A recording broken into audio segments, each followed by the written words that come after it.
Victory! Concludu!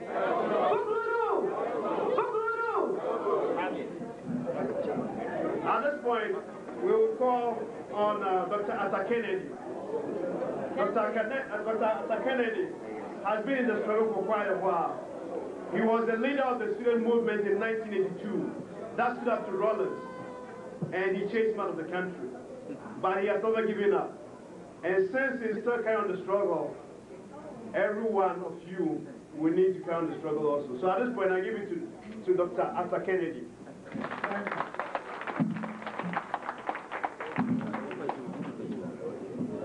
Thank you, Dr. Ohime. Actually, I thought after the struggle, I beat a strategic retreat from Ghana. I wasn't chased out. It's a matter of interpretation, but thanks a lot for giving me this honor of introducing the man that everybody obviously wants to hear from this evening. I do have an announcement first. If you look at your copy of the program, you will find out that I'm supposed to be moderating the open forum. The idea is that from other events that have been held here, especially when the head of state was here, there were people who have been unable to ask questions or make suggestions because they were afraid that they might be victimized if they stood up and said something. The idea of writing the questions down is that if you are afraid of standing up to be identified, I will read your question. If you put your name there, I will identify you and then read your question. After our guest of honor has answered your question, if it is of enough interest and you want to follow up, I would also give you an opportunity to follow up, or if I sense that there is something that I might ask as a follow-up that will clarify his answer, I'll go ahead and do that too. Having said that, I'll go on and quickly get out of the way so that we can hear from the gentleman. It is an interesting coincidence that we are here on the 4th of July doing this.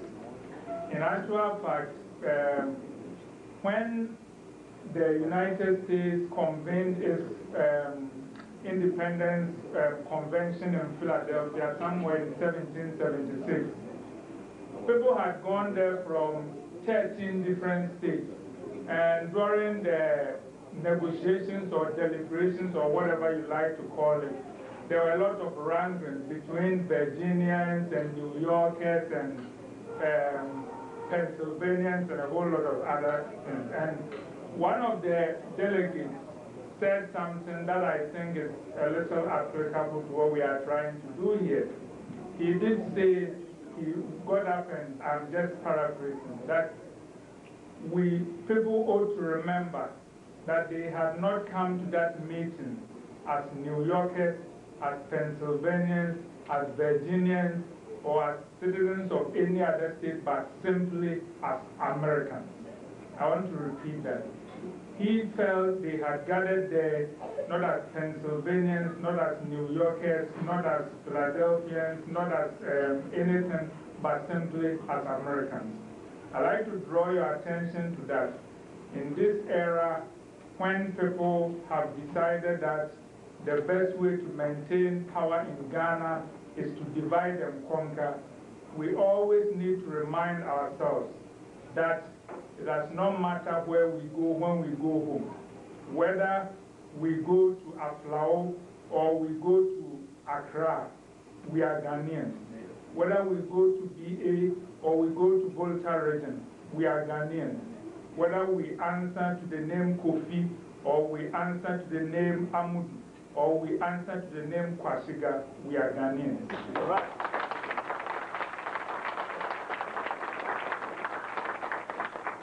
It is also significant to take note of the country whose Independence Day we are coincidentally doing this. America has become a beacon to the world because of the ideas that they hold about opportunity, freedom, the ability to advance, and all other things. But come to think of it, there was a time in the not too distant past when Ghana was considered great, at least in the African context.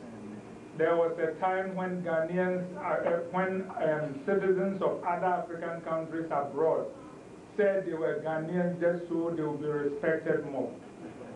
But those days when things were better and when we all held dreams of a nation that we could all go around thumping our chests about have turned into nightmares. Now the dream of a nation with good paved roads have turned into the nightmare of a nation with potholes. The dream of a nation with hospitals have turned into the nightmare of a nation with houses of death. The dream of a nation with excellent schools have turned into the nightmare of a nation with buildings that warehouses our children and sends them out, not ready to face the world. This is terrible. And since the beginning of this struggle about a decade and a half ago, a lot of people have gone to the front lines, a few of them have perished, and a few of them have paid a lot of price. So always remember the struggle that has gotten us where we are today has been costly. It has cost people their education, it has cost people their lives, it has cost people their happiness, it has separated families, it has sent people into unhappy exiles. So we are here to carry forward a very solemn tradition. Please take note of that. So we have finally arrived at a point in the struggle where maybe when we see the tunnel, we can see a little light. So the campaign this year is about change. Change from corruption to honesty. Change from tribalism to unity. Change from a nation filled with potholes to a nation of good roads. Change from a nation with good hospitals so that our relatives will not die at home because they cannot afford medicine. Change from a nation with schools that can compare with those all over the world like it used to be in the good old days. And I do not know whether it is events that call forth a man or it is a man for the times who calls forth events. Our principal speaker tonight has been preparing for this moment virtually all his life.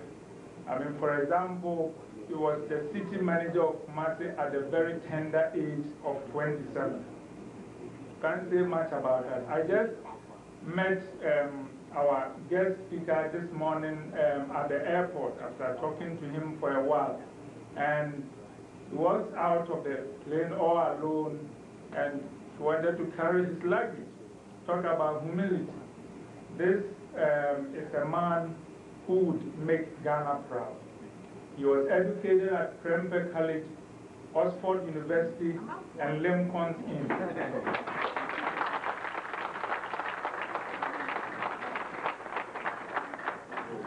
Mr. Kufour is a father, a husband, an avid sports fan, and a man of the people. He's a man who, by virtue of his education, could have worked in exclusive classes and ivory towers, but relates very much to a lot of ordinary people. He has actually dedicated most of his life to public service rather than private gain.